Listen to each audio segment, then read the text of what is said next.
راپورتک روسی را گهانده گو چکدارن پارتیا کارکرین کردستان PKK هجمارک دن چکدارن خواه لشنگاله تولی میلیسن حشد شعبی یا کو شنگاله دا گیر کریه کر. مالپرا سپوتنیک یا روسی در راپورتک خود را گهانده گو دما داویده هجمارک کچن ازیدیین کو ناوه یکینین پاراسنا شنگال الخواد کرن تولی فوجا نصر الموبین بون.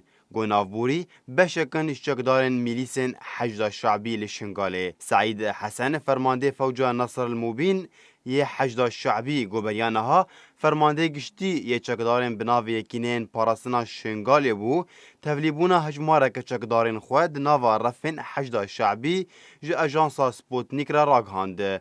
حسین هروها اشکره کر گوصد چکدارن جن ین ایزیدی تولی رفن میلیسن حشد شعبی بون. گوه که هجمارا چکدارن PKK ین کو تولی حشد شعبی دبن گهشتن 303 چکداری. بریانه حاجی حسین راگهاند بو گو حکومت عراق دوره دانه پیشیاوان یان و تولی ارتش عراق ببن یان جی تولی میلیسن حشد شعبی ببن.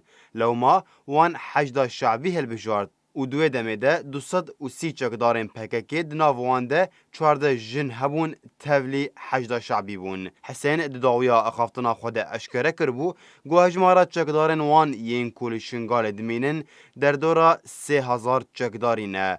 گو همی لدور و بری شنگال و گندوارن و بجهد بن.